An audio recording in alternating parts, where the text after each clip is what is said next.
Bismillahirrahmanirrahim. Assalamualaikum warahmatullahi wabarakatuh. Alhamdulillahi ala ihsani wa syukru lahu ala taufiqihi wa amtinani. Asyhadu an la ilaha illallah wahdahu la syarika lahu ta'ziman li sya'ni wa asyhadu anna Muhammadan abduhu wa rasuluhu ila ridwani. Allahumma salli alaihi wa ala alihi wa ashabihi wa ikhwani. Hadirin dan hadirat yang dirahmati oleh Allah Subhanahu wa taala. Alhamdulillah, puji dan syukur kita panjatkan kepada Allah Subhanahu wa taala yang memudahkan kita untuk bisa melaksanakan salat subuh berjamaah. Semoga salat kita diterima oleh Allah Subhanahu wa taala. Salawat dan salam tercurahkan selalu kepada junjungan kita, nabi kita, imam kita, pemberi syafaat kita, Nabi Muhammad sallallahu alaihi wasallam, dan juga kepada keluarganya serta seluruh sahabat beliau tanpa terkecuali. Kita melanjutkan pembahasan kitab Al-Arba'in An-Nawawiyah, yaitu kumpulan 42 hadis yang dikumpulkan oleh Al-Imam Nawawi rahimahullahu taala, yang semua hadis-hadis tersebut dari Jawami'ul Kalim, yaitu hadis-hadis yang lafalnya singkat namun kandungan maknanya sangat dalam, ya, yang disebut dengan Jawami'ul Kalim. Dan pada kesempatan kali ini kita akan bahas hadis nomor 15. Saya bacakan hadisnya.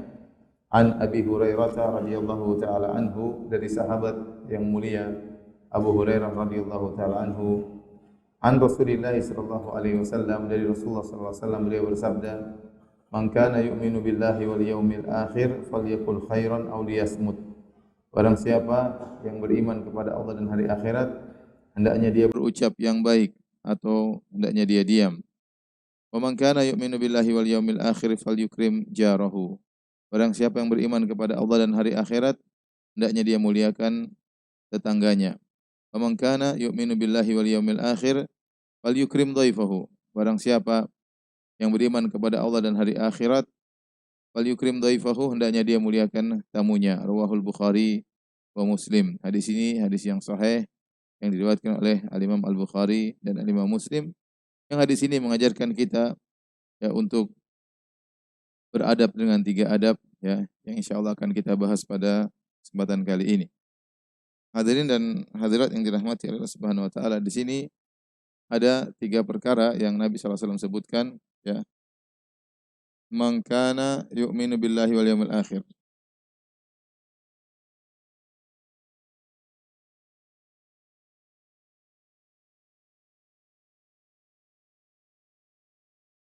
Barang siapa yang beriman kepada Allah dan hari akhirat, maka hendaknya dia berkata yang baik atau dia diam. Yang kemudian kata Nabi ulangi lagi, barang siapa yang beriman kepada Allah dan hari akhirat, falyukrim jarahu. Hendaknya dia muliakan tetangganya. Kemudian kata Nabi sallallahu alaihi wasallam, barang siapa yang beriman kepada Allah dan hari akhirat, falyukrim dhaifahu.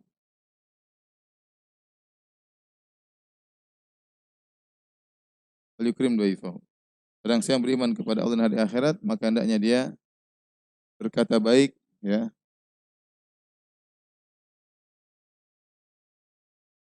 atau diam. Kemudian barang siapa beriman kepada Allah dan hari akhirat, maka dia muliakan tamunya, muliakan tetangganya. Barang siapa beriman kepada Allah dan akhirat, hendaknya dia muliakan tamunya.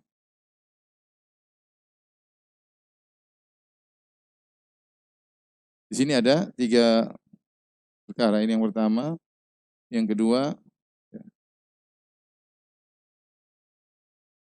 ini yang ketiga. Dalam sebagian riwayat, datang dalam riwayat yang lain, ya. Dalam riwayat, fi riwayatin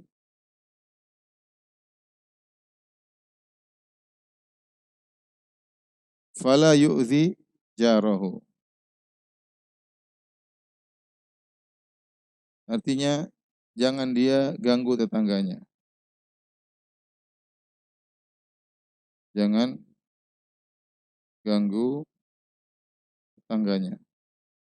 Kalau dia beriman kepada Allah dan hari akhirat, maka jangan ganggu tetangganya. Dalam riwayat yang lain lagi, ya,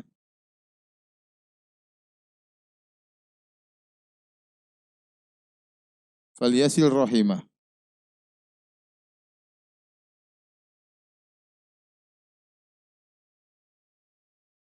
Artinya hendaknya dia menyambung silaturahmi.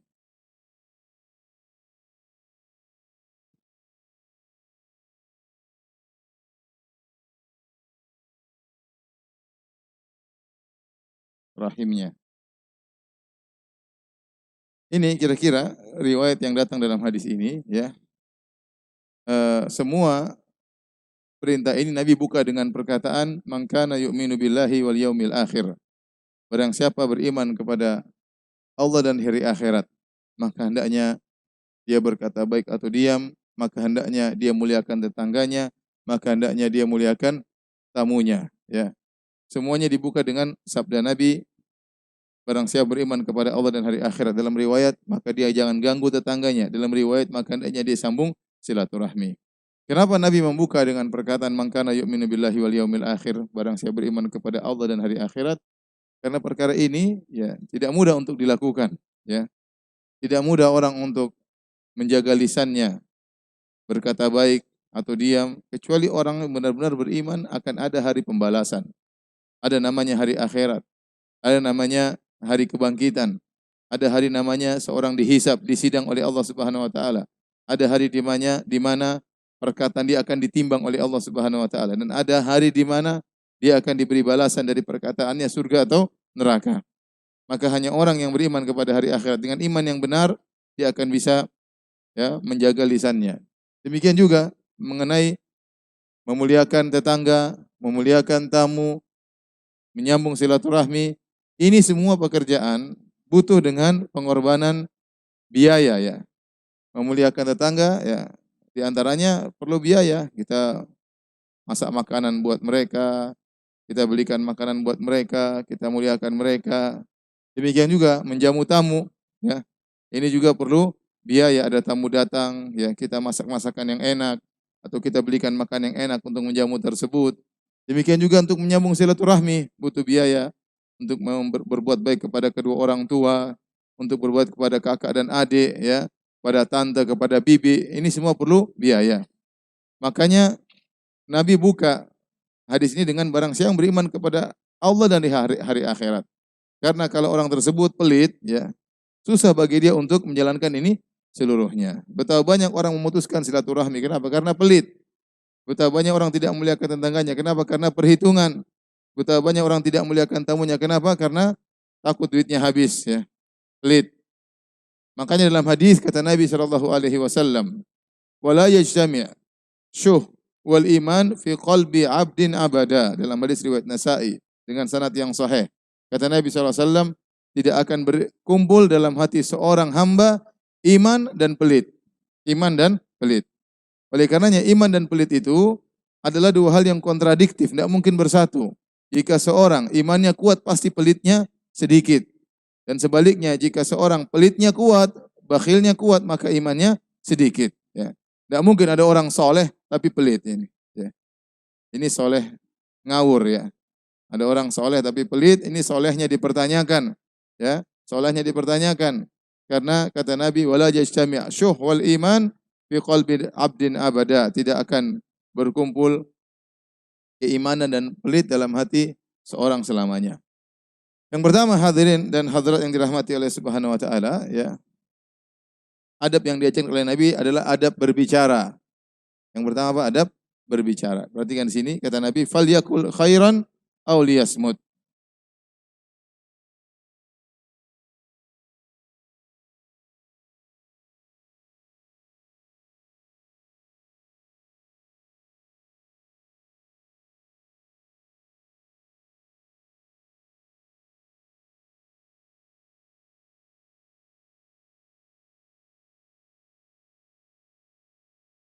Jadi kata Nabi SAW di awal hadis ini, man kana yu'minu billahi wal yawmil akhir falyakul khairan aw liyasmut. Barang siapa yang beriman kepada Allah dan hari akhirat, hendaknya dia berkata yang baik atau dia diam. Dua pilihan. Berkata baik atau diam. Ya. Sini cuma ada dua kemungkinan, berkata yang baik atau diam. Para ulama khilaf, apakah ada kemungkinan kata yang ketiga, yaitu kata yang mubah, tidak baik dan juga tidak buruk. Maksudnya diam apa? Diam dari keburukan.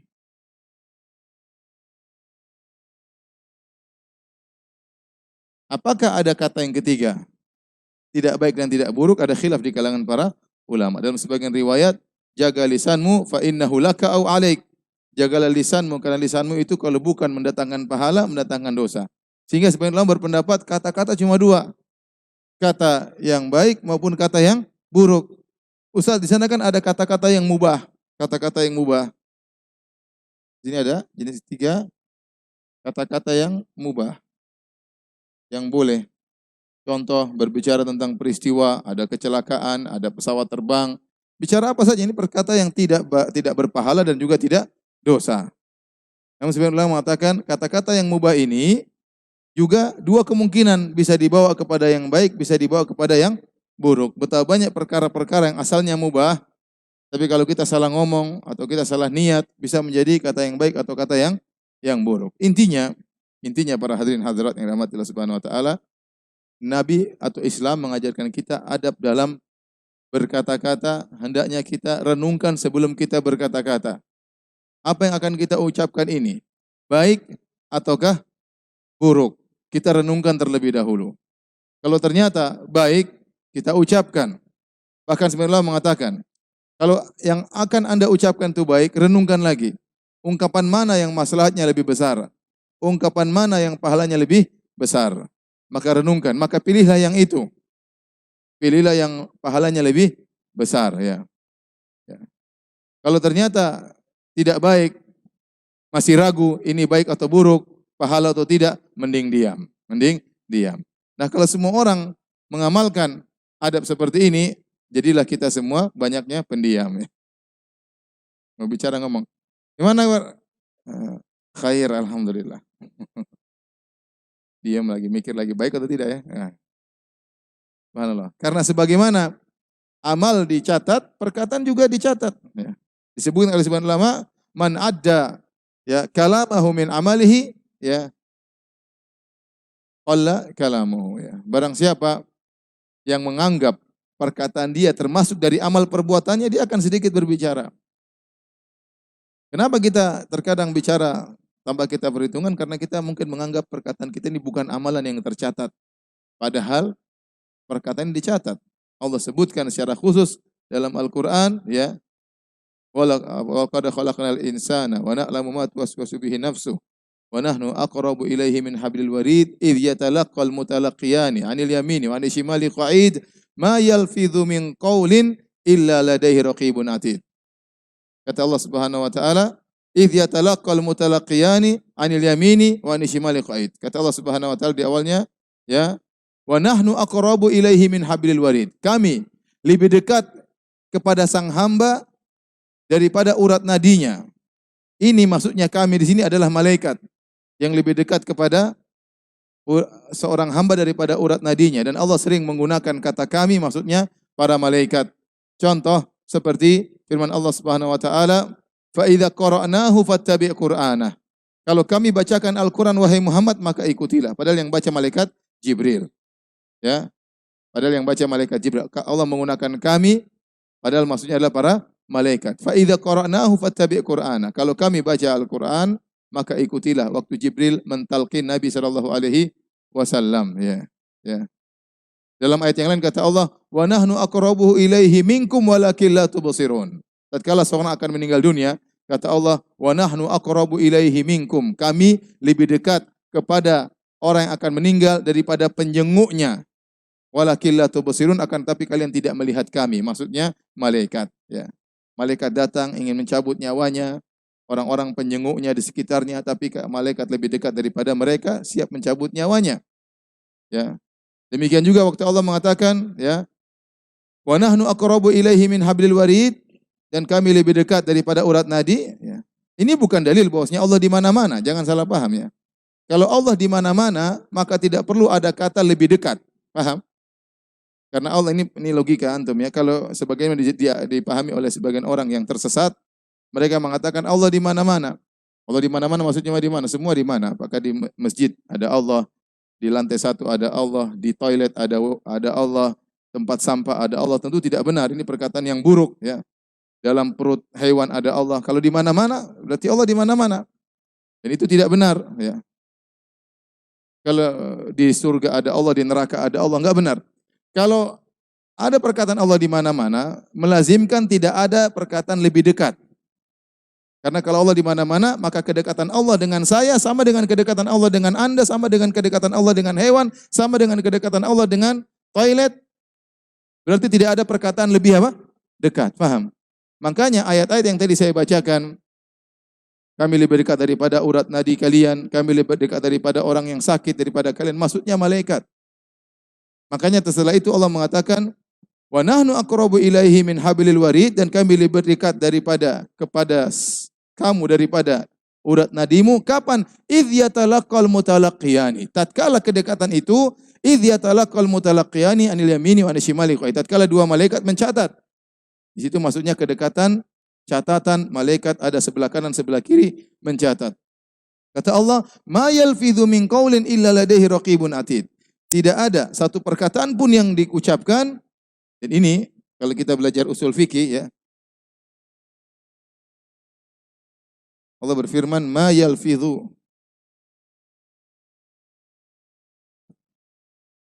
min qaulin illa ladaihi raqibun atid, dan seterusnya.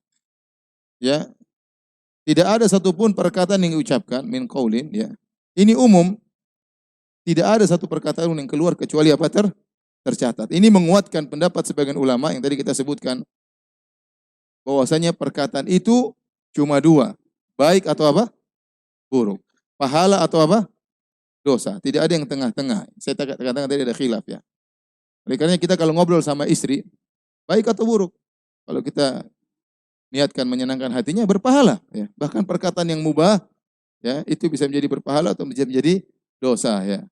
Dari sini kita tahu bahwasanya hati-hati tatkala kita berbicara, karena setiap perkataan kita dicatat oleh malaikat. Para ulama khilaf. Mana yang lebih afdal? Berkata baik atau diam dari keburukan? Khilaf. Para ulama sampai membahas secara detail. Mana yang lebih afdal? Anda berkata baik atau Anda diam dari keburukan? Tatkala mereka khilaf, ya, mana yang lebih baik?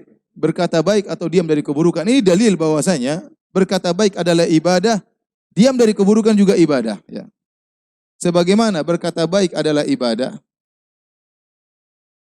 diam juga adalah apa?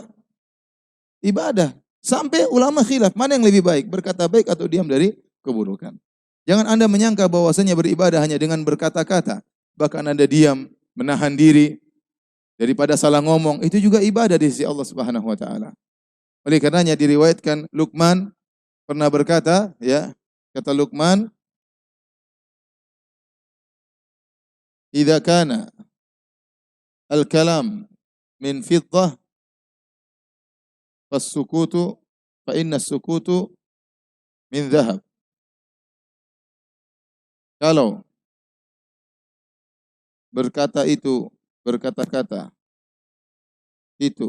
adalah perak, maka diam adalah emas.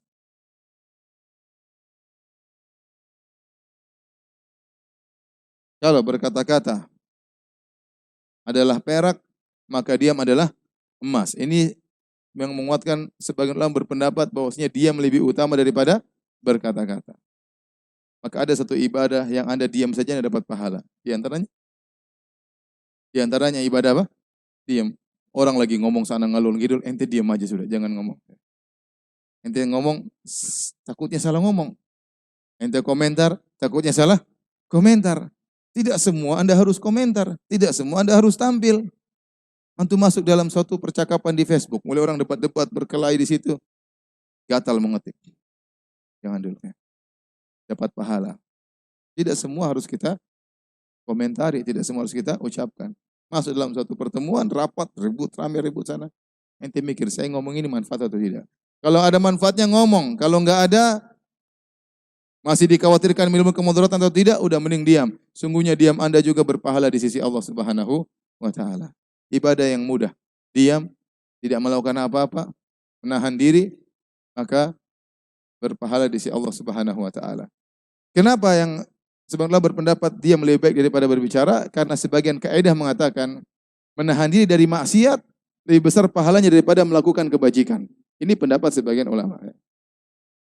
Intinya, sebagian ulama lagi yang lain berpendapat lebih baik berbicara daripada diam. Ya, kalau dua-duanya ibadah, maka ibadah berbicara itu lebih baik daripada ibadah diam. Intinya mana pendapat yang lebih kuat? Yang ingin saya sampaikan di sini bahwasanya sebagaimana berbicara itu bisa jadi ibadah, diam juga bisa jadi apa? Ibadah. Paham? Baik, ini yang pertama ya. Kalau berkata-kata adalah perak maka diam adalah emas. Yang kedua harus kita ingat kaidah yang kedua bahwasanya kaidah yang kedua bahwasanya ya, tulisan menduduki kedudukan kata-kata, ucapan. Ini harus antum perhatikan terutama di zaman sekarang ini, para hadirin dan hadirat yang dirahmati oleh Allah Subhanahu wa taala. Bahwasanya tulisan menduduki kedudukan kata-kata. Oleh karenanya betapa banyak akad terjadi di zaman sekarang ini, zaman now, tanpa ada perkataan. Bukankah kalau antum beli di internet online tidak pakai kata-kata, cuma pakai apa? Pencet-pencet dan tulisan-tulisan. Betapa banyak akad-akad terjadi tanpa perkataan, cukup tulisan. Bisa jadi seorang memberikan hadiah dengan tulisan. Bisa jadi seorang menceraikan istrinya dengan apa? Tulisan. Bisa jadi orang berikan wakalah dengan apa? Tulisan. Ini semua mengingatkan bahwasanya tulisan sama dengan perkataan. Sebagaimana Anda berhati-hati dalam berkata, maka berhati-hati dalam menulis. Lisan ini ya lebih berbahaya daripada tangan dan kaki. Oleh karenanya Nabi SAW bersabda dalam hadisnya dalam Sahih Bukhari, "Al-Muslim man salima lisanuhu man salimal muslimuna min lisanihi wa yadihi." Seorang muslim yang sejati adalah yang kaum muslimin selamat dari lisannya dan tangannya. Nabi mendahulukan perkataan yang selamat dari lisannya daripada tangannya. Kenapa? Karena lisan ini gangguannya lebih hebat daripada tangan. Tangan dan kaki bisa mengganggu orang lain, namun jangkauannya rendah. Dia hanya bisa mukul orang di depannya, dia bisa menendang orang di depannya. Orang jauh tidak bisa dia pukul, orang jauh tidak bisa dia tendang. Tetapi lisan ini luar biasa. Dia bisa mengganggu orang yang jauh sana, dia bisa menyakiti orang sudah meninggal dunia. Ya, mungkin dia ngata-ngatain orang yang belum lahir, mungkin sudah dia kata-katain, kamu kalau punya anak pasti anakmu brengsek, sama. Berarti dia gibahi orang yang belum lahir. Lisan ini luar biasa ya. Dia bisa menjelek-jelekan orang yang sudah meninggal 1000 tahun yang lalu. Jangkauannya luas. Ya. Kemudian cepat sekali dia berbicara. Tangan ente pukul 100 kali sudah nggak bisa apa-apa. Anak ngomong 2 jam nggak selesai masih bisa ya. Jadi lisan ini ya luar biasa hebat. Gerakannya cepat, jangkauannya apa? Panjang. Sama dengan tulisan. Sama dengan tulisan. Maka seorang di zaman now seperti ini hati-hati dengan komentar, dengan tulisan, ikut menyebarkan berita, ikut menganalisa, hati-hati. Semua tulisan Anda, komentar Anda tercatat. Apalagi banyak sekali ya berita-berita yang belum tentu benar, sampah-sampah yang kita komentari, kemudian tercatat di sisi malaikat dan akan kita pertanggungjawabkan catatan tersebut. Ya. Maka seorang berhati-hati tatkala menulis dan berkomentar. Apalagi Nabi SAW mengatakan, "Innar rajula la yatakallamu bil kalimah la yulqi laha balan yahwi biha fin nari 70 kharifan." Kata Nabi SAW, sungguh seorang mengucapkan satu perkataan tanpa dia pedulikan. Ternyata kalimat itu menyebabkan dia terjerumus dalam neraka jahanam 70 tahun. Ya. Dia masuk neraka jahanam gara-gara satu perkataan, hati-hati. Perkataan itu sangat berbahaya. Bisa menjerumuskan orang dalam neraka jahanam. Demikian juga kata-kata, hati-hati dengan komentar Anda. Dalam satu hadis, apalagi di zaman sekarang, Nabi SAW pernah bersabda, menceritakan tentang seorang yang diazab dalam kuburan. Orang tersebut disiksa. Ada seorang berdiri kemudian merobek mulutnya dengan besi sampai ke lehernya. Setelah itu dia pindah merobek bibir kirinya, dirobek sampai ke lehernya. Begitu selesai merobek bibir sampai leher kirinya, yang bibir kanan sudah sembuh lagi, dirobek lagi sampai ke lehernya. Begitu dirobek sebelah kanan, yang kiri sudah sembuh lagi, robek lagi terus sampai hari kiamat kelak. Nabi bertanya, siapa mereka itu? Maka dikatakan kepada Nabi SAW, ini seorang yakdzibu al-kadzbah, dia berusaha dengan satu dusta saja, fatablugul afaq. Ternyata kedustaannya tersebar sampai ke penjuru dunia. Kalau zaman dahulu, saya sering sampaikan, kalau zaman dahulu orang ingin menyebarkan kedustaan tidak gampang. Karena tidak ada media sosial, tidak ada sarana komunikasi. Kalau seorang ingin menyebarkan kedustaan, ingin bikin isu, dia butuh biaya.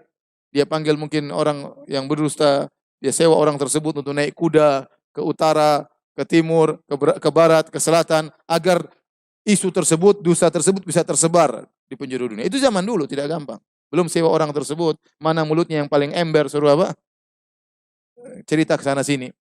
Kalau zaman sekarang orang mau dusta gampang, tinggal tulis di medsos, bikin kabar-kabar, disusun dengan rapi, tinggal enter, tersebar seluruh dunia.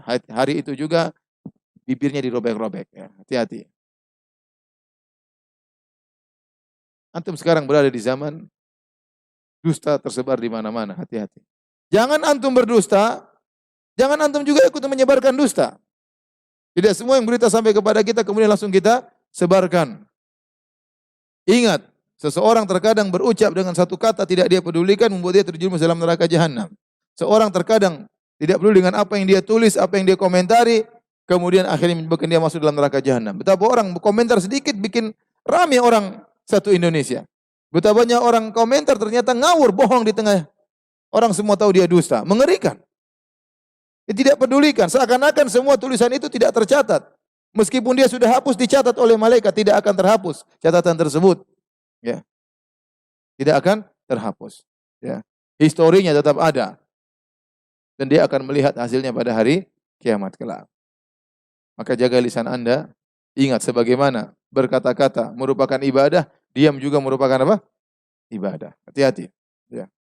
Idza kana al-kalamu min fiddah fa inna sukuta min dhahab. Kalau diam itu adalah perak, kalau berbicara adalah perak, maka diam adalah emas.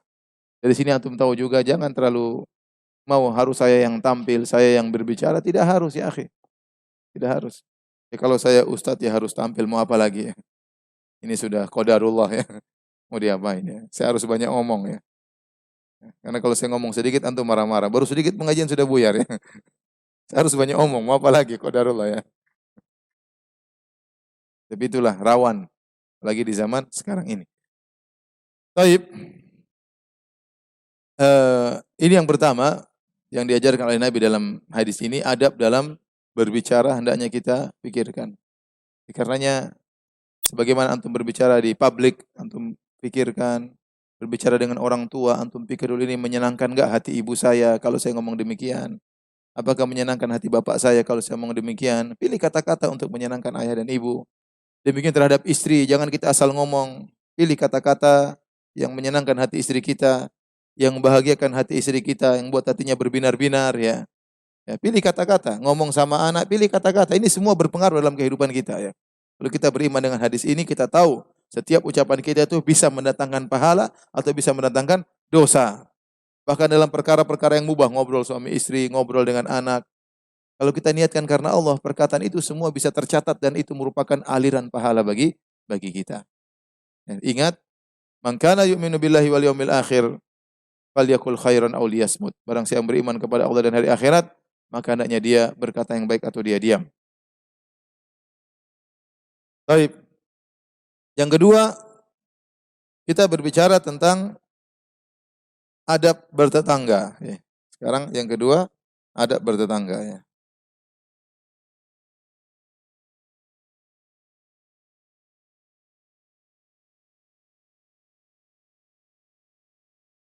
Adab bertetangga ini bukan cuma disebutkan dalam hadis, bahkan dalam Al-Quran Allah Subhanahu wa taala sebutkan. Ya. Wa'budullaha wa la tusyriku bi syai'a. Wa bidzil qurba wal yatama wal masakin wal jari dzil qurba wal jaril junubi was sahibi bil jambi wa ibnis sabil wa ma malakat aymanukum Innallaha la yuhibbu man kana mukhtalan fakhura, alladzina yabkhaluna wa ya'muruna an-nasa bil bukhl. Ya. Wa yaktumuna ma atahumullahu min fadlih. Kata Allah Subhanahu wa taala, beribadahlah kepada Allah semata dan jangan berbuat syirik sama sekali. Wabil walidaini ihsana, dan berbaktilah kepada kedua orang tua kalian. Kemudian kepada siapa berbuat baik lagi? Wabidzil qurba, berbuat baiklah kepada karib kerabat. Wal yatama wal masakin, dan kepada anak-anak yatim dan kepada fakir miskin. Kemudian kata Allah, wal jari dzil qurba, dan berbuat baiklah kepada tetangga dekat. Al jar dzil qurba ini ada beberapa pendapat, di antaranya dia mengatakan tetangga yang punya hubungan kekerabatan dengan engkau. Ada yang mengatakan jari dzil qurba artinya tetangga dekat. Kemudian wal jaril junubi, demikian juga kepada tetangga yang jauh. Ya, yang lebih jauh daripada tetangga dekat. Ada yang mengatakan tetangga yang tidak punya hubungan kekerabatan. Ya, karena terkadang kita tinggal dekat dengan tante kita tinggal dekat dengan kakak kita, ya. Kemudian kata Allah Subhanahu wa taala, wa sahibi bil jambi, dan berbuat baiklah kepada teman. As-sahib bil jambi, ada yang mengatakan teman baik dalam safar, ada yang mengatakan sahabat dekat yang soleh, ada yang mengatakan sahibi bil jambi, maksudnya adalah istri, berbuat baiklah kepada istri. Wa ibnis sabil, dan berbuat baiklah kepada ibnu sabil, wa ma malakat aimanukum, dan budak-budak kalian. Ya. Allah mengatakan Allah tidak suka dengan orang yang sombong lagi angkuh, itu orang-orang yang pelit, ya, orang-orang yang pelit. Jadi ternyata di antara bukti Anda tidak pelit, Anda berbuat baik kepada orang-orang yang disebutkan di atas. Jangan pelit sama orang tua. Jangan pelit sama kerabat. Jangan pelit sama fakir miskin. Jangan pelit sama anak yatim. Jangan pelit sama tetangga dekat. Jangan pelit sama tetangga jauh. Jangan pelit sama istri. Jangan pelit sama musafir. Jangan pelit sama budak. Ini di antara ciri-ciri orang yang beriman. Ya. Kalau kita ada rezeki, jangan pelit sama mereka. Dua orang tua jangan pelit sama orang tua. Ya. Jangan perhitungan sama orang tua. Ya. Sama istri, perhatian sama istri. Ya. Sama anak yatim, jangan pelit. Ketemu anak yatim, kasih dia bantuan. Ya. Makanya Nabi SAW tatkala ada seorang datang kepada Nabi, yashku qaswata qalbihi. Dia datang kepada Nabi mengeluhkan hatinya yang keras. Hati keras, mungkin mudah marah, tidak bisa menangis. Tatkala baca Al-Quran tidak khusyuk dalam salat. Kata Nabi SAW, in arata talyina qalbik, fa'timil miskin, wamsah ala ra'sal yatim. Kata Nabi, kalau kau ingin hatimu lembut, maka berilah makan kepada fakir miskin. Kemudian usapkanlah tanganmu di atas kepala anak yatim. Ada fakir miskin kita kasih kalau punya duit. Jangan ada terbetik lihat orang miskin, kita terbetik hati kita, kasih duit kita sama dia. Jangan tunda-tunda. Tatkala Anda kasihan, iba melihat seorang miskin dan Anda punya duit, berarti Anda sedang dikasih hidayah oleh Allah Subhanahu wa taala. Ya, segera kasih orang miskin tersebut. Jangan, wah, nanti ajalah. Nanti sudah tidak ada hidayah lagi, akhirnya Anda pelit. Atau mau cari orang miskin sudah tidak ada, ya. Kalau sedang Anda terbetik melakukan suatu kebaikan, segera lakukan, jangan tunda-tunda. Itu berarti hati Anda sedang dikasih hidayah oleh Allah Subhanahu wa taala. Segera kasih orang miskin tersebut. Ketemu anak yatim, datang usap kepalanya. Anak yatim ini sudah lama rindu diusap oleh seseorang. Ayahnya tidak ada, ibunya tidak ada, dia senang kalau kepalanya diusap sebagaimana anak-anak yang lain diusap oleh orang tuanya. Antum usap-usap kepalanya. Tapi jangan usap-usap terus, kasih duit juga, ya. Oh, ngusap terus, kapan duitnya, ya? Jangan pelit, ya. Kasih anak yatim. Kemudian tetangga harus kita baiki, ya. Tetangga harus kita baiki. Berbuat baik kepada tetangga, adab kepada tetangga dengan dua. Ya. Berbuat baik kepadanya,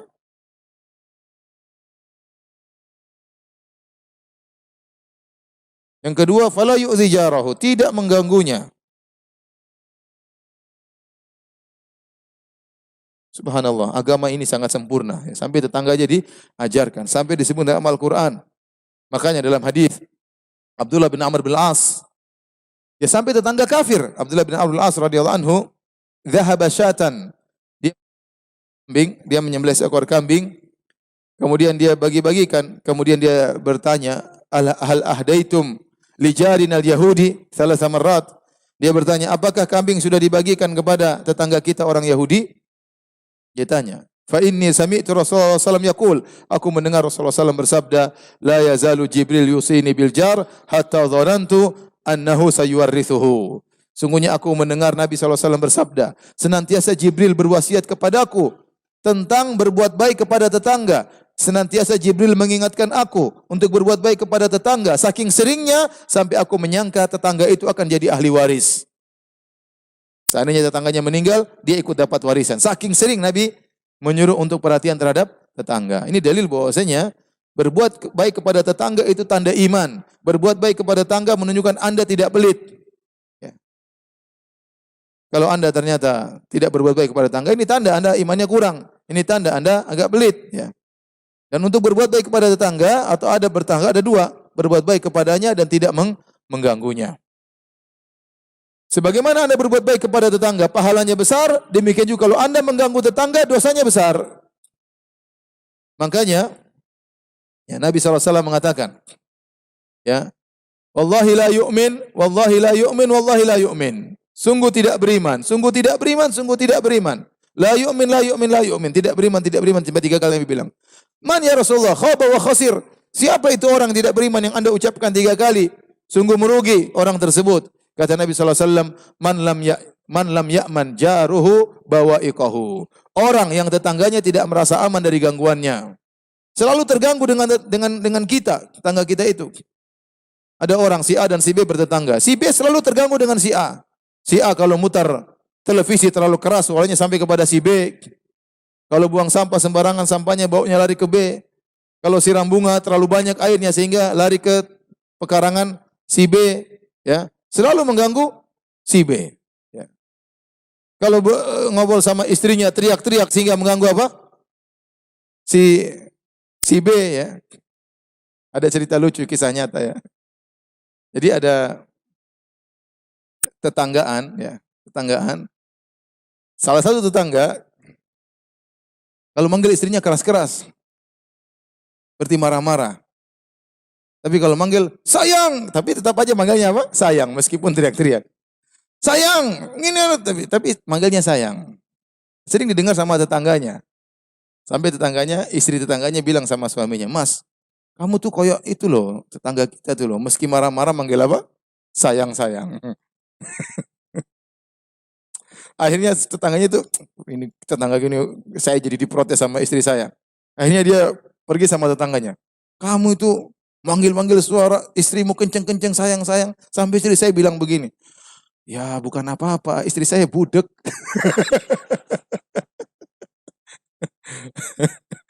Jadi kalau kita bertetangga, kita teriak-teriak, tetangga kita dengar. Ya. Ini terjadi ya, oleh karena apalagi tangga dampingan ya. Makanya jangan ganggu tetangga ya. Dalam riwayat yang lain kata Nabi SAW, la yadkhulul jannah, ya, tidak masuk surga orang yang tetangganya terganggu. Itu berarti mengganggu tetangga, dosanya besar. Nabi ancam dengan ancaman khusus.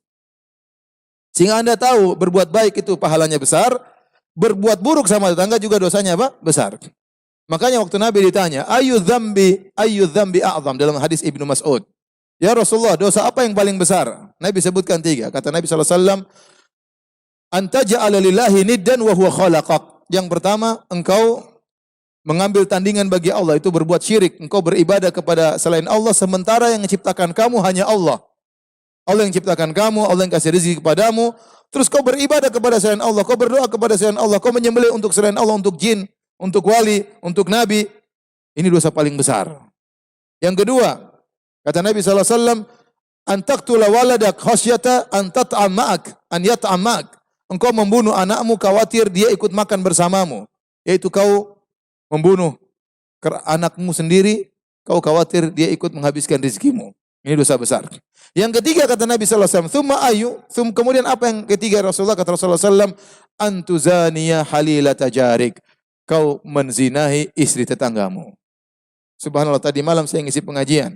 Ada yang tanya, Ustadz, apa hukumnya menzinahi istri tetangga? Karena ini sering terjadi. Subhanallah.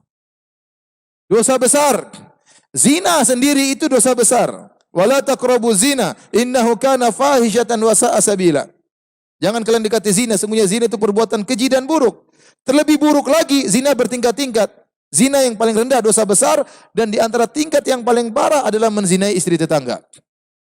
Dalam riwayat Nabi SAW bersabda, la an yazniya ar-rajulu bi asyra niswah aisaru alaihi min an yazni bimra'ati jarihi. Seorang laki berzina dengan 10 wanita masih lebih ringan daripada dia berzina dengan istri tetangganya. Kenapa? Harusnya dia perhatian sama tetangganya. Kalau tetangganya pergi, harusnya dia jaga keluarganya, dia jaga istrinya. Kalau ada keperluannya, dia penuhi. Bahkan tetangganya sering bilang, ya akhi, saya mau pergi safar, tolong jaga istri anak saya. Ini malah dikerjain istrinya. Malah digodain. Ya. Akhirnya terjadi perzinahan. Oleh karenanya di antara dosa zina yang sangat besar, bahkan termasuk dosa paling besar adalah menzinai istri tetangga, wali'adzubillah, ya. Kemudian kata Nabi SAW, la ayyasriqa ar-rajulu min asyri buyutin aysar lahu min an yasriq min baiti jarihi. Seorang mencuri dari 10 rumah masih lebih ringan daripada dia mencuri dari tetangganya, ya. Kenapa? Karena tetangga punya hak tersendiri. Tetangga punya hak tersendiri. Jadi kita ingin ada bertetangga, di antara jangan mengganggunya. Kemudian berbuat baik kepadanya, perhatian. Nabi SAW pernah berkata kepada Abu Dzar, ya Abu Dzar, idza tabakhta marakatan fa'akthir ma'aha wa ta'ahad jiranak. Wahai Abu Dzar, kalau kau masak, ya, kaldu, kuahnya dibanyain. Dan perhatikan tetanggamu. Zaman dulu orang tidak punya uang banyak. Kalau punya daging sedikit, dia masak, banyakin airnya. Kenapa? Begitu dia masak, uapnya udah kemana-mana, ya. Sudah masuk ke hidung tetangganya. Tetangganya sudah menghayal, iya ini enak sekali, ya. Maka wujudkanlah khayalannya. Kasih kuah sama dia. Tapi ada dagingnya, jangan kuah saja. Antum sudah mengganggu hidungnya. Ya. Lagi. Kalau antum pulang dari pasar, bawa durian, bawa anggur, tetangga sudah terlanjur lihat, antum sudah mengganggu matanya. Kasihlah sebagian. Jangan bilang, gimana Pak kabarnya? Ya, terus masukin, gak dikasih sama sekali, ya. Terkadang saya heran ada orang begitu tega. Kita makan berdua, dia makan dan dia cuek, tidak tawarin sama sekali. Kawannya kasihan, ya. Ya, kalau punya tetangga, perhatikan tetangga tersebut, ya. Rasulullah SAW menyuruh untuk masak, perbanyak masakan untuk bisa dibagikan kepada tetangga. Maka tidak ada salahnya kalau kita beli sesuatu, beli makanan, bagi sama tetangga. Kalau kita masak, kita sengaja masak lebih banyak, bikin kue, kita kasihkan sama tetangga. Itu di antara bentuk berbuat baik kepada tetangga. Pahalanya besar. Pahalanya besar. Adapun berbuat buruk pada tetangga, hati-hati. Sampai-sampai disebutkan dalam satu hadis, dzukira oleh Nabi SAW anna fulanah, disebutkan kepada Nabi tentang seorang wanita, ya tusolli lail wa tasumun nahar, suka puasa, suka salat malam, suka puasa sunnah, wa tatasaddaq, suka bersedekah, wa fi lisaniha syai'un tu'dhi jiranaha, tetapi dia tidak bisa menjaga lisannya. Ibu ini, dia suka mengganggu tetangga-tetangganya, ngomong mulutnya ember, selalu mengganggu tetangganya. Nabi ditanya tentang wanita seperti ini, Rasulullah, bagaimana wanita seperti ini? Rajin salat malam, bukan salat 5 waktu aja, rajin salat malam, rajin puasa, rajin bersedekah, mulutnya tidak dia jaga, suka ganggu tetangganya. Kata Nabi, la khaira fiha, tidak ada kebaikan bagi wanita seperti ini, hiya finnar, dia di neraka jahanam. Bagaimana lagi seorang ibu yang salatnya enggak beres, pelit luar biasa, tidak pernah salat, tidak pernah puasa sunnah, kemudian mulutnya ember. Ini gimana lagi? Lebih parah lagi. Maka hati-hati, mengganggu tetangga tidak seperti mengganggu yang lainnya. Tetangga memiliki perhatian khusus dalam syariat. Ya. Ya Ustaz, siapa tetangga kita? Ya tetanggamu, ya tonggomu itu loh. Kanan kiri itu tonggomu. Ada yang mengatakan 40 rumah di sekitar kita itulah tetangga kita. Ternyata banyak tetangga kita. Tetapi beda antara tetangga jauh dengan tetangga dekat. 40 sekitar kita yang paling dekat itulah tetangga kita. Ada yang mengatakan 40 maksudnya 160. 40 di utara, 40 di selatan. 40 di barat, 40 di timur. Ada yang mengatakan demikian. Itu lebih berat lagi, ya. Ada yang mengatakan tetangga adalah orang-orang yang bertemu di masjid dengan kamu. Ya, tetangga saya Jamaah Al-Falah, ya. Jamaah masjid apa? Al-Falah. Sekarang saya bilang selama tinggal saya sudah pindah rumah, ya. Saya punya tetangga baru di sana, ya. Ada yang mengatakan tetangga itulah yang Anda sholat berjamaah dengannya di masjid. Itulah tetangga Anda. Intinya, Yang paling utama tidak ada khilaf di kalangan para ulama, rumah 1, 2, 3 sebelah kanan, sebelah kiri depan kita itulah tetangga kita. Yang harus kita memiliki perhatian khusus terhadap tetangga tersebut kalau kita ingin mencari pahala di sisi Allah Subhanahu wa taala. Baik. Dan dalam Al-Qur'an ya Allah mengatakan al-jaru dzil qurba, al-jari dzil qurba, al-jaril junubi. Tetangga jauh, tetangga dekat, sehingga para ulama membagi tetangga menjadi 3 bagian ya. 3 model tetangga. Model tetangga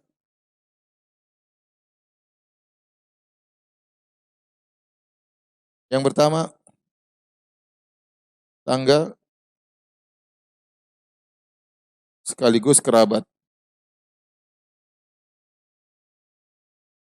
Yang kedua, tetangga bukan kerabat. Yang ketiga, tetangga kafir, non muslim. Maka tetangga yang sekaligus kerabat ada 2 haknya. Di sini ada 2 hak. Hak apa? Hak kerabat silaturahmi dengan hak apa? Tetangga. Bahkan 3 hak. 3 hak bukan 2. Yang ketiga hak muslim, hak Islam. Adapun tetangga bukan kerabat maka cuma 2 hak, ya. Hak Islam sama hak apa? Tetangga. Adapun tetangga yang kafir cuma 1 hak, yaitu hak apa? Tetangga. Yang ini semuanya kita diperintahkan untuk berbuat baik kepada mereka. Ini bahkan tetangga meskipun seorang non muslim, selama dia tetangga kita, maka berbuat baiklah sama dia ya. Baik, kita lanjutkan. Yang ketiga, muliakan tamu. Muliakan tamu. Nabi membuka hadisnya juga tatkala berbicara tentang muliakan tamu dengan man kana yu'minu billahi wal yaumil akhir falyukrim dhaifahu. Barang siapa beriman kepada Allah dan hari akhirat maka muliakan tamu. Kenapa? Muliakan tamu itu butuh biaya. Kalau dia beriman bahwasanya apa yang dia keluarkan itu akan diganti oleh Allah di dunia maupun di akhirat, maka mudah bagi dia memuliakan tamu. Dia akan happy memuliakan tamu. Dia akan ceria memuliakan tamu. Tapi kalau dia pelit, susah dia memuliakan tamu. Ya tahu-tahu temannya telepon, ya akhi, saya mau bertamu di rumahmu. Oh Masya Allah silakan. Tapi saya bawa istri sama 5 anak saya. Waduh, berapa sudah? 7. Terus mertua juga saya ajak. Oh iya silakan. Udah pening dia. Kenapa? Dia pelit. Waduh ini repot ini. Berapa biaya hari ini harus terpotong untuk kasih makan tamu brengsek kita itu ya. Tamu tidak tahu diri, bawa satu kampung bawa. Tapi kalau orang beriman kepada Allah ini kesempatan, dia dapat pahala. Kesempatan, saya mau bersedekah, ini ada jalan, Allah bukakan pintu sedekah bagi saya. Pintu berpahala, saya jamu tamu. Jadi kan memuliakan tamu ini adalah perkara yang dijadikan standarisasi oleh orang-orang Arab jahiliyah tentang baiknya seseorang atau tidak. Ini Arab jahiliyah sudah ngerti bahwasanya orang muliakan tamu itu orang baik. Makanya mereka memuji orang di antaranya dari sisi dia suka menjamu tamu. Seperti Abdullah bin Jud'an. Abdullah bin Jud'an seorang musyrik, meninggal dalam kondisi musyrik. Tapi dia top. Kenapa dia suka muliakan tamu? Sampai-sampai Aisyah radhiyallahu anha dalam Sahih Muslim bertanya, "Ya Rasulullah, Ibnu Jad'an, ya Rasulullah Abdullah bin Jud'an, kana yasilur rahim, kana yakrid dhaif." Dia dulu suka menyambung silaturahmi, dia dulu suka menjamu tamu. Hal kana nafi'ahu, apakah ini bermanfaat baginya di akhirat? Kata Nabi tidak bermanfaat. Kenapa? Dia meninggal dalam kondisi musyrik. Waktu Nabi SAW turun dari Gua Hira dalam kondisi ketakutan. Sehingga dia mengatakan, laqad khasyitu ala nafsi. Wahai istriku Khadijah, aku takut suatu keburukan menimpaku. Karena Nabi kaget bertemu dengan malaikat Jibril yang aneh. Kata Khadijah menenangkan suaminya. Kalla, fa wallahi abshir. Sekali-sekali tidak, wahai suamiku. Bergembiralah, engkau tidak akan dihinakan Allah. La yukhzikallahu abada. Allah tidak akan menghinakan orang seperti kamu. Kenapa? Innaka latasilur rahim, wa tasdukul hadis, wa tahmilul kalla, wa taksibul ma'dum, wa takrid dhaif, wa tu'inu ala nawa'ibil haq. Engkau selalu jujur, engkau silaturahmi, engkau membantu orang yang susah, engkau membantu orang yang tidak punya, engkau menjamu tamu. Dan engkau membantu orang yang terkena musibah. Jadi mereka menjadikan menjamu tamu ini standarisasi baiknya seorang atau tidak. Dan itu sudah terbiasa di Arab-Arab jahiliyah dahulu, terutama di kalangan orang Quraisy. Kenapa? Orang-orang Quraisy mereka mendapatkan adab ini dari nenek moyang mereka. Semua orang Quraisy, baik yang muslim maupun yang musyrik, semuanya adalah keturunan Ismail bin Ibrahim. Semua Quraisy keturunan Ismail bin Ibrahim alaihi wassalam. Dan Ibrahimlah yang mengajarkan bagaimana memuliakan tamu sampai Allah abadikan dalam Al-Quran. Perhatikan kata Allah dalam surat Az-Zariyat. Hal ataka hadithu dhaifi Ibrahim al-mukramin. Apakah telah datang kepadamu tentang kisah tamu-tamu Ibrahim yang mulia? Siapa tamu-tamu Ibrahim? Malaikat, ada yang mengatakan 3, ada yang mengatakan 4. Malaikat yang menjelma menjadi manusia. Mereka ingin menurunkan azab kepada kaum Nabi Lut, pelaku homoseksual. Namun sebelum mereka menurunkan azab kepada kaum Nabi Lut, mereka dah mampir dulu kepada Nabi Ibrahim alaihissalam. Menjelma menjadi manusia. Kata Allah, telah datangkah kepada engkau kisah tamu-tamu Ibrahim yang mulia? Idh dakhalu alaihi faqalu salama. Mereka masuk ke rumah Nabi Ibrahim. Kemudian mereka mengucapkan assalamualaikum. Apa jawaban Nabi Ibrahim? Qala salamun qaumun munkarun. Assalamualaikum juga, wahai kaum yang saya tidak kenal. Qaumun munkarun. Kaum yang Nabi Ibrahim tidak pernah kenal sebelumnya. Ini tamu tidak punya hubungan dengan Nabi Ibrahim sebelumnya. Bukan kawan lama, ya. Bukan teman dekat, tidak pernah kenal sebelumnya. Mereka datang ke Nabi Ibrahim. Tapi apa yang dilakukan Nabi Ibrahim alaihissalam? Kalau kita jamu kawan lama kita wajar. Kalau kita jamu teman kita yang sudah pernah berbuat baik sama kita, semua orang bisa melakukannya. Tapi menjamu tamu yang tidak pernah kenal sebelumnya. Tapi bagaimana jamuan Nabi Ibrahim? Faragha ila ahlihi faja'a bi ajlin samin. Maka dia pun pergi kepada istrinya, kemudian dia sembelih sapi yang gemuk kata Allah. Dia panggang ijlin hanif, dia panggang sapi yang gemuk. Faqarrabahu ilaihim qala ala ta'kulun. Kemudian dia hidangkan sapi tersebut kepada tamu-tamunya. Ternyata tamu-tamunya tidak makan. Kenapa? Mereka malaikat tidak perlu makan. Jadi Nabi Ibrahim tidak kenal mereka. Tapi lihat yang dia sembelih apa? Sapi. Bukan ceplok telur, bukan ya. Bukan beli ketoprak di depan, tidak ini. Sapi disembelih, ya. Luar biasa menjamu tamu. Itu yang diwarisi oleh orang-orang Arab jahiliyah dahulu. Menjamu tamu ini standarisasi seorang itu baik atau tidak.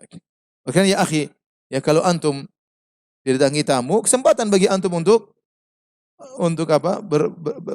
Mencari pahala. Kalau antum diberi rezeki, buka rumah antum, tamu yang mau datang silakan. Ada mau rapat, ayo rapat di rumah. Ada masalah apa, mau kerja bakti, rapat di rumah. Bikin pengajian, ayo kumpul di rumah. Sehingga rumah kita berkah, dapat pahala.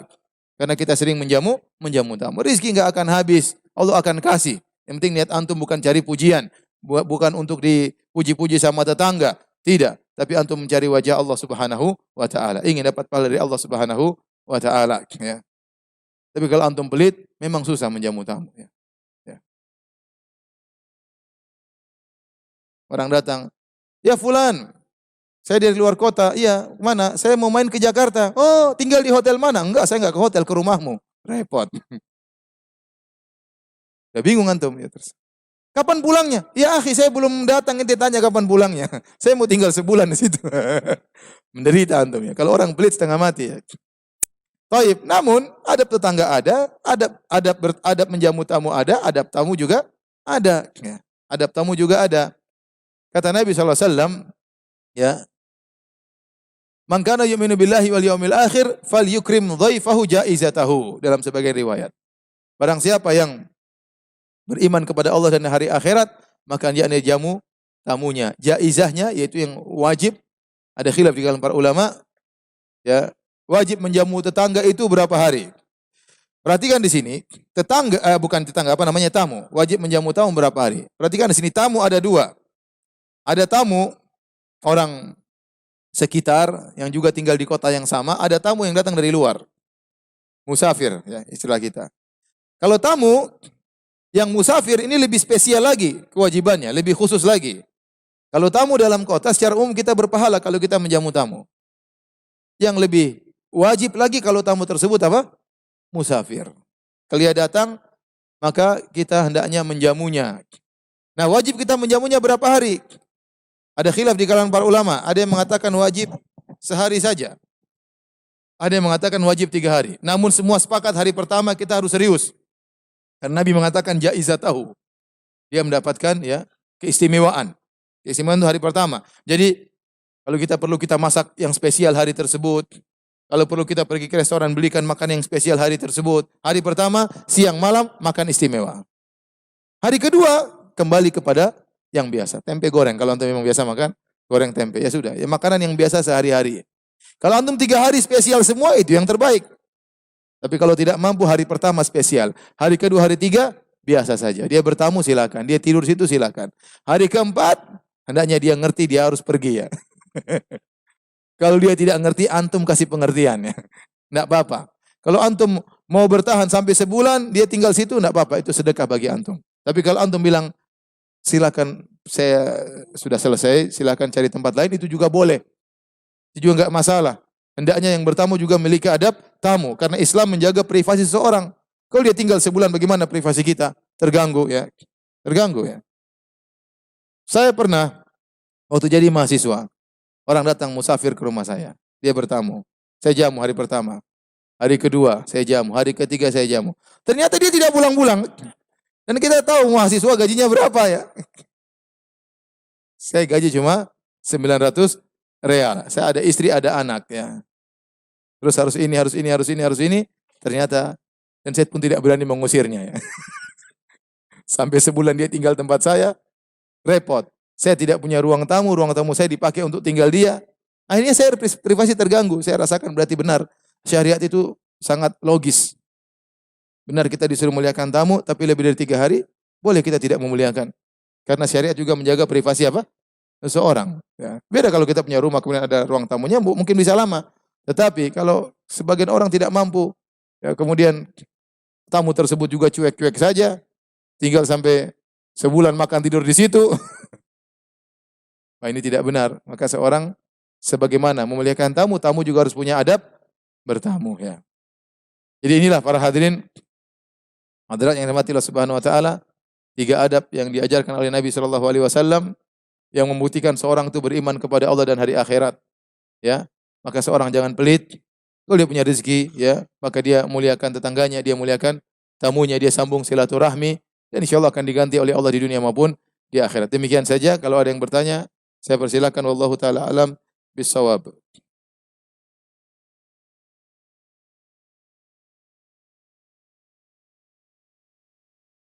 Istri membicarakan keburukan keluarganya, apakah ini termasuk ghibah?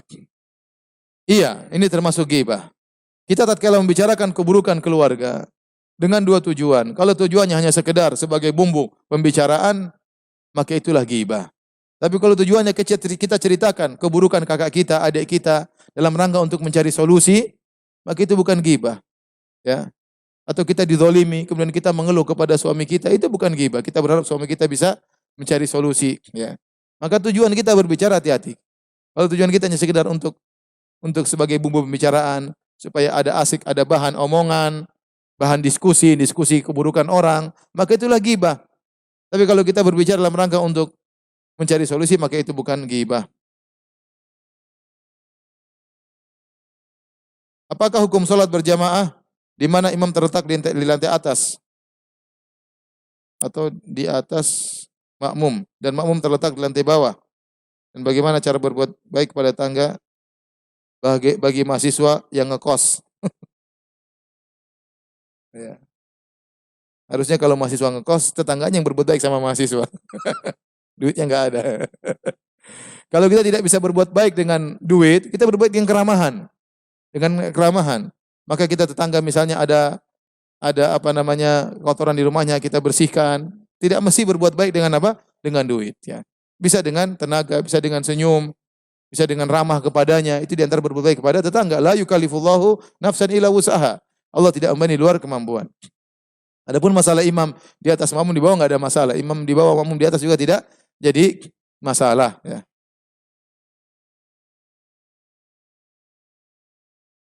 Dan kaidah kalau masih dalam satu bangunan seperti Masjid Al-Falah, tingkat 1, tingkat 2 satu bangunan masjid, maka suara cukup meskipun kita tidak melihat apa? Imamnya, karena kita masih dalam satu status masjid.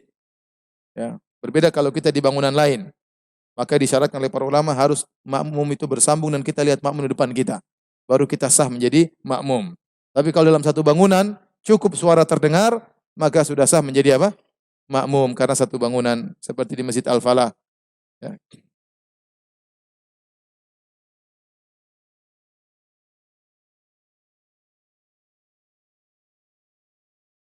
Ustaz, mengapa dalam hadis digandengkan antara iman kepada Allah dan hari akhirat?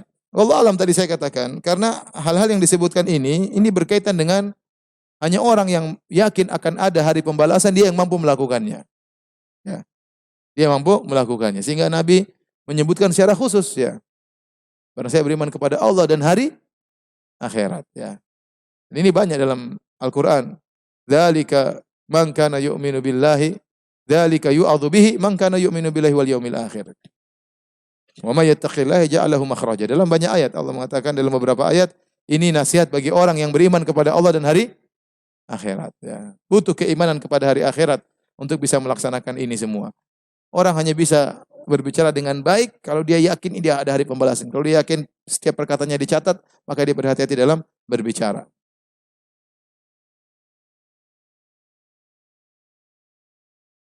Saya baru kerja di tempat yang akadnya 3 shift, pagi, siang, dan malam.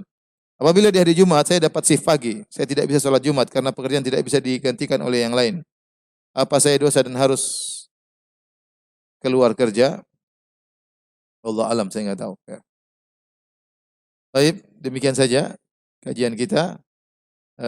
Wabillahi taufik. Assalamualaikum warahmatullahi wabarakatuh.